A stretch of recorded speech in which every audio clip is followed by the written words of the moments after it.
I remember saying, I'm never going to feel that pain again. I'm never going to let anybody hurt me that way again, whether it was emotionally or whatever it was. And so part of us goes underground, part of us goes into the basement until we start waking up and realizing we have to heal or rectify all those pieces of us that we've put away. We want to reclaim the parts of us that kind of went in the basement, that we can bring forth our creative genius at any time, because all of us come here to this world with a great creative genius.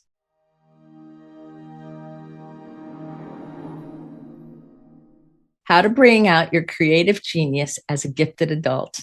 Hi, friends. It's Dianne here at Someone Gets Me. And today we're talking about bringing out your genius as a gifted person, a neurodivergent person, somebody with ADHD, those of us that are outliers.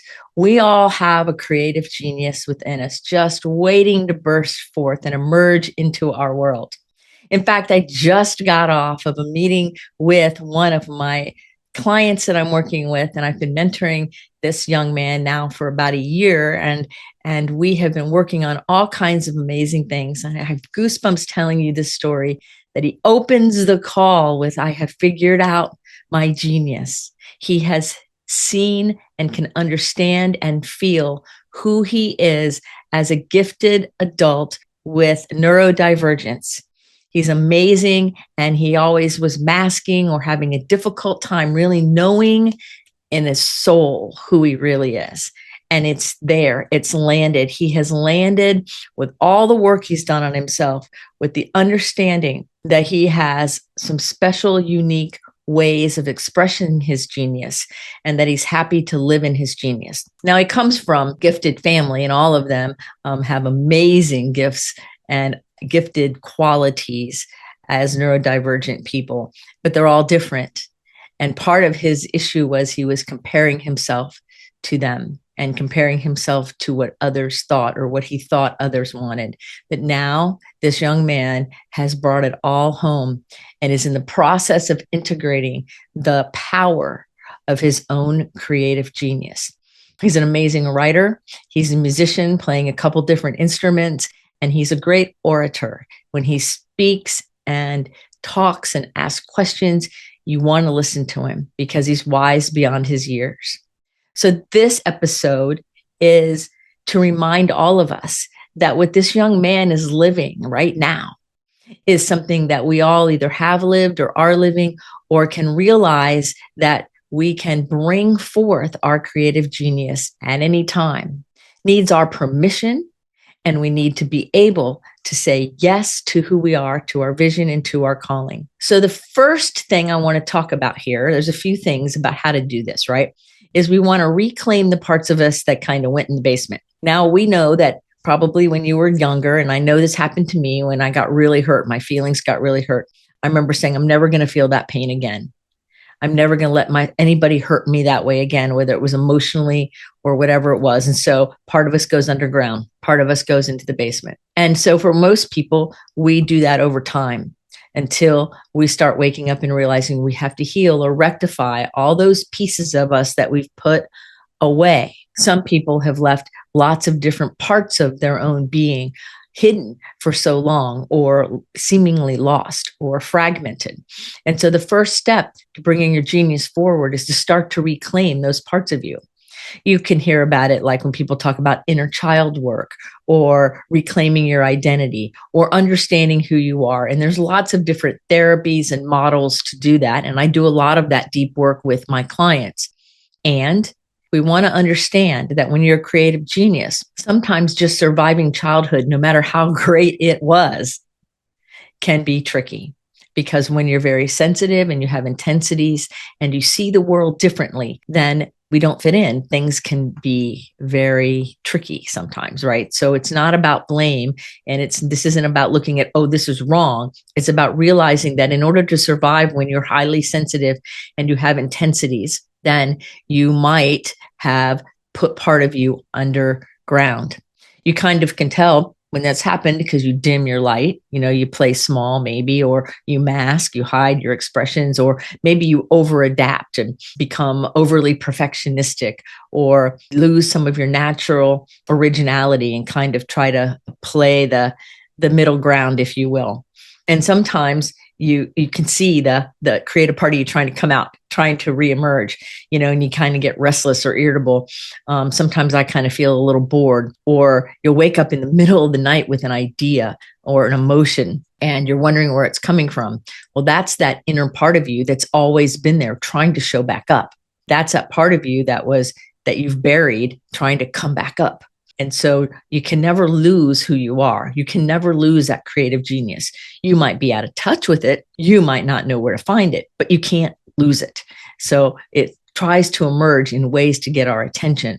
So when I hear a lot of the great creative people I work with go, "Oh, I'm not creative anymore, and I don't know what to do, and I feel kind of flat," I want to remind you that all of those are just signs that there's a part of you that you've kind of put away. You've hidden. And now it's time for you to say, all right, let me see if I can slowly let parts of these start coming up. Let me see how that can work in my favor.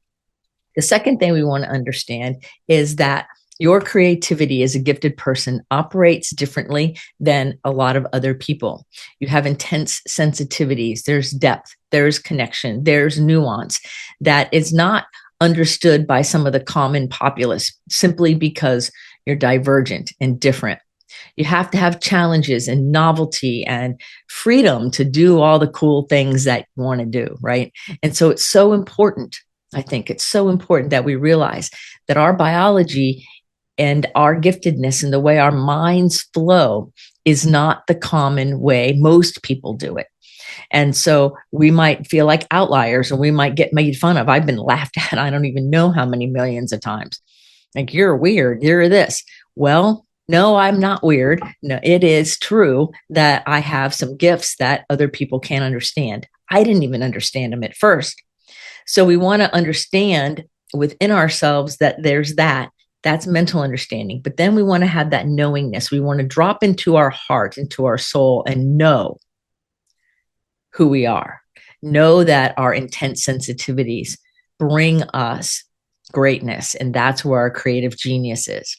We want to know the role our sensitivities and our intensities play in our emotional depth, in our spiritual connection, our intuition, and in our ability to ask discerning questions. Our sensitivity is a superpower in these situations, right? We want to understand that when we are often brainstorming and stuck in our head with other people, they can kind of not feel very fulfilling to us because it's so unidimensional. We, as neurodivergent gifted people, love to go deeper. And so it's important that we bring what's in our head deep into our emotions and our soul. We want to learn our own conditions for creativity, like in what setting, in what way am I most creative? For me, I'm most creative first thing in the morning. I love to write and journal, and I can do like close my eyes a little and just kind of write with my eyes closed and see what's happening. I have a client I work with that just picks up his guitar and allows his body to play and sing and create music that he's probably never heard before. Maybe sometimes there's parts of it, right? And then there's parts of us that want to have the conditions of being emotionally safe and sharing what is intimate in us that comes out as a creation with safe people. That's the point of having a support group or people in our corner that will honor us for our creative venues. They'll honor us for what we do creatively, whether they like it or not. They don't have to like the kind of music you're playing in order to honor your creativity, right? So it's very important to realize that your deep sensitivity is where the beauty is. Your ability to take what's in your mind and allow it to lovingly come into your heart and let your heart and your mind come together in this beautiful dance so that things can be integrated and then emerge through you. That's your creative genius right there in action. Now, the third thing that I think is important for us to do, some people don't want to do. So you may not want to do this, but I suggest you do it. And that is clear the energetic blocks. Get rid of the thinking that's I can't. The negated words, they have no use here. There's that part of us that energetically blocks our goodness. whether it's because we're shut down or we're overwhelmed or overloaded, or we don't believe that we deserve the good life that we're trying to go for. We have a definition of success that doesn't work. Maybe we have an identity about who we think we are that's misaligned. But those energy blocks are real killers. They will stifle who you are every time. A lot of the work I do with my people is also similar work to what I've done with myself, of understanding the impact of like chronic stress, or if you're one of those people who's always a people pleaser, right? Or the fatigue of just having to deal with the world. I have a client that just gets tired of dealing with people. I call it social fatigue, right? It's just too peoply out there. We laugh about it, but that fatigue can get in the way. It can create an energy block. Energy blocks also come in the form of doing what's acceptable or trying to please everybody else and do the right thing, those kinds of things. So it's so important that we realize that we are allowed to identify what's going on and release the internal critic, release the things, let them go that don't serve us anymore. And the language in your mind, the mindset of not measuring up, not being good enough, being an outlier, and therefore it's bad, those things are things that are no longer of any use. It's time to let them go. So we want to understand too that being busyness, right? Not necessarily going anywhere, like a rocking chair, rocking a lot and not getting anywhere, right? And overachieving and comparison, all those things are energy blocks. So I have a friend of mine who loves to stay busy, and it's not always productive. That's an energy block. I do a lot of things, and sometimes it's busy as an energy block, and sometimes I'm doing a lot of fun things. So we have to discern that, right? We have to ask ourselves in our heart and our soul, is what we're doing aligned? And then we want to understand that we can have what I would call micro restoration times, recovery times, where we have creative rest during the day, where we can do things that reconnect us or ground us. When I take my dog for a walk, I will always try to stop and maybe lean on a tree or admire the green, or look up at the sky. And in the morning when I walk her, and it's often dark, the clouds and the stars are just always beautiful with the dark sky. And it gives me a moment to be grounded, a little micro restoration time to reset. I do it during the course of the day with yummy tea to drink, or having a conversation with somebody, or just closing my eyes and feeling my own breath and offering gratitude for that. It's just really amazing. It's just amazing. And so the fourth thing is that we want to have a world that works with us, not against us. And I think this is kind of fun because the world itself may not be on our pattern, our time frame. I love to get up really early, be creative first thing in the morning, have kind of a quiet midday, and then I have a creative burst in the evening. Not everybody does that. Some people, when they hear how early I get up, go, oh my, but I love it because it's quiet and beautiful. So what is your ecosystem? When is your creative genius most alive? Is it morning, afternoon, evening? What creative rituals do you have? Like, do you have a special pen you journal with? Do you have a special journal? What about a sketchbook? Do you sketch or draw? What kinds of things do you set up for your senses? Like maybe aromatherapy, or what kind of lighting do you have, right? What about the space? Like I have to have a desk that's big enough for me to kind of spread out. I can write on my lap, but I prefer a desk where I can spread out. In fact, I bought a bigger dining room table than I need that has leaves in it so I can spread out when I'm doing a project. And then what time works for you, right? Like, when are we going to have protected, dedicated time for our own growth, for our own spiritual and creative genius to show up? When are you going to do that? We want to have protected, dedicated time. So we have that safe setup. I always have great smells, and my tea is important. So what's important to you? People look at me and go, I don't like tea. You don't have to like tea. What do you love that gives you the sensory experience that grounds you into what's good and right for you? We want to embrace the fact that not all schedules work, and that we don't want to suffocate our genius, but we also don't want to be just flailing in the wind. We have to have some kind of scaffolding, some kind of structure to help us move forward and do what is ours to do. We also want to have inspiration in our planning. Like, I do time blocks and I make them colorful and pretty, and I give myself permission to adjust things as necessary. All of these things are vital and important when it comes to our creative genius coming out. We want to allow collaboration so that we're expanded. So I have people in my world that love to give me their input. I wouldn't call it collaboration. And I can feel my inner self want to shrink a little bit. So when it comes to my creative genius, I prefer to share what's happening with me with people who will support the expansion versus the contraction.